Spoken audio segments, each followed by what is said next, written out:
As you probably know, I'm a fan of creating authentication from scratch, but if I did choose a gem to handle the password-based authentication, it would be this one right here, Sorcery. I like it because it's very simple. It provides only about 20 or so methods that you can call to handle any of the authentication you need, and even though it's so simple, it's still very full-featured and modular, so you can choose which parts of the authentication you want, such as password resetting, activity logging, remember me, and so on. But it's all lower level, so it leaves it up to you to create the controller and view layers still, but that's the kind of abstraction I like in an authentication gem. Well, let me show you how this works. So here's the application we'll be working with. It's very simple, just a single welcome page here, and I also have a link to a secret page. You can see that if I click here, I can access the secret page. But I only want this secret page to be accessible from users who are currently logged in, so I need to create some kind of authentication. So that's where Sorcery comes in. The first step is to go to the gem file in the application you want some authentication in, and add Sorcery. Surprise, surprise. And then run the bundle command to install it, and then run rake sorcery bootstrap to add the initial files. Now I will show you that in a little bit, but next let's generate a Sorcery migration. And this we can choose which modules of Sorcery to include here, such as the core module, which will be what's necessary for simple password authentication, and we can choose other modules such as remember me. And you can refer to the README of Sorcery for more information on the various modules. So we'll generate a migration for these two modules, which will create two separate migration files here.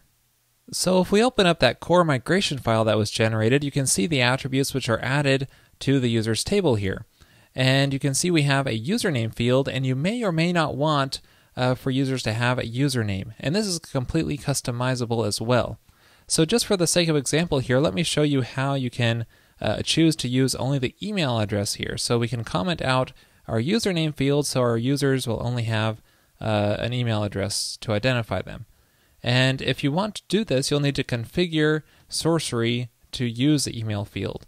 And you could do that by going to the config initializers directory. You can see there's a sorcery.rb file here that was generated by the bootstrap.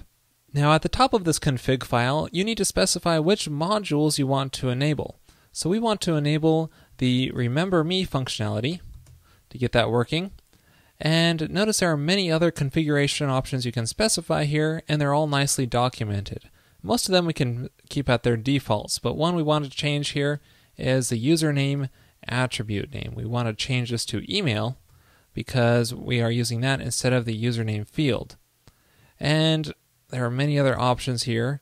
Notice at the bottom here it says our user class is user. Now we don't have a user model yet, so let's create one. So let's generate a model here called user and just tell it to skip the migration because Sorcery already handled that for us. So inside this user model, to enable Sorcery, what we can do is call authenticates with Sorcery and add a bang at the end there. And this adds a number of methods onto the user model to handle the authentication. However, it doesn't add any validations or protect any attributes, so it's up to you to add that functionality. I'll just paste in some code to do this. So I have an attribute accessible call here and several validations here. And of course, you'll want to customize these to fit the needs of your application. Next, let's generate some controllers. So we'll create a users controller to handle the sign-up process for the users.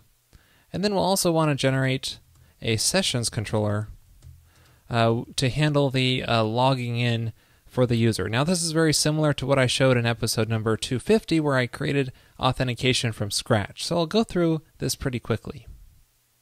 So the users controller will be pretty standard. We'll just build a new user in the new action, and then in the create action we can just create a new user from the given parameters passed in the form. And then the new user's template can be pretty standard as well, where we just have a form for creating a new user, show any validation errors, and just have email, password, and password confirmation fields when signing up a new user. The sessions controller is where things get more interesting. We have a new action here, And we don't really need any functionality in this controller action, so we'll just jump straight to the template. Now here you just need a simple login form, so I'll just paste in some code similar to what I did in episode number 250, where I just have a form tag passing in my email, password, and remember me fields here. Now we just need a create action here to handle the login form. Now Sorcery provides a method called login, which can take 3 parameters. The first one being the username or email address if you're using that, like we are here. The second one being the password that the user typed in. And the third one being the remember me checkbox if you have that enabled. Now this login method will properly do the authentication and return a user if the user is properly authenticated. Otherwise it will just be nil. So what we can do is say if the user exists, then they must be properly authenticated, so we can just redirect to the root URL and pass in a notice saying logged in. Now Sorcery provides another method called redirect back or to, and it behaves very similar to redirect to. However, if a URL is stored by Sorcery, it will redirect back to that URL instead of redirecting to the given URL specified. This is useful because if you require the user log in when they enter a page, then it will take them to the login page, and then once they successfully log in, it will bring them back to the page that they were at previously. Now, if authentication fails, then we'll just render our login form again, and also we'll display a little flash alert message, and we'll use flash now because it's not doing a redirect. We'll just say password or email or password was invalid. Now we still need some way for the user to log out, so let's make a destroy action here as well. And inside of here, Sorcery provides a method called logout, and that's all we have to call. Everything else will be handled for us. We just still need to do a redirect to, let's say, the root URL with a notice saying logged out. And then we can go into our routes file and wire everything up. So I'll just replace these default generated actions with a few of these. So we have various named routes here and a couple users and sessions resources to handle all of the functionality for authentication, similar to how we did in episode number 250. And to finish this off, we need some way for the user to access these pages. So let me add some links to the application layout file here. I'll just paste a few links here. And as you can see, we have this current user method available to us. So if we have a current user, then we'll just say that they're logged in and show their email address with a logout link. And then we have sign up and login links if the user is not logged in. Now it's time to test everything out. So we have our welcome page again here with our sign up and login links at the top. Let's choose to sign up. Works as expected. I'll type in a password and I've signed up. I can log in here with that same information. And then I can choose to remember me, log in, and now I'm fully logged in. And you can see I can view the secret page, but if I log out, I can still view the secret page here. So I need to add some requirements here to make sure that the user is logged in before viewing. Now the secret page is inside of the home controller here, and we can use a before filter that comes with Sorcery called require login. So let's add a before filter here and pass it to require login and only the secret page here. Now when this gets triggered, behind the scenes Sorcery is going to call a method called not authenticated, and it's a good idea to override that behavior inside of your application controller.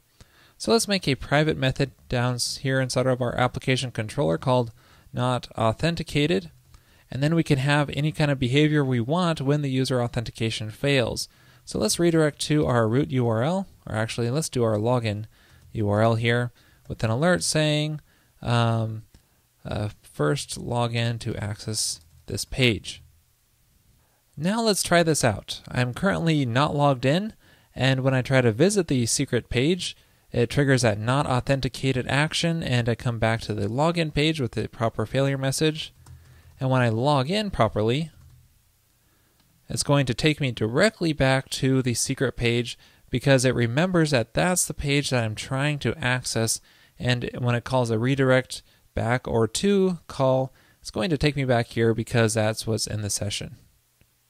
And that wraps up this episode on Sorcery. I hope you enjoyed it. Even though I just showed a few features here, it comes with many more that I encourage you to try out. And so if you're looking for an authentication library that's a little lower level than some of the other solutions out there, I encourage you, try it out.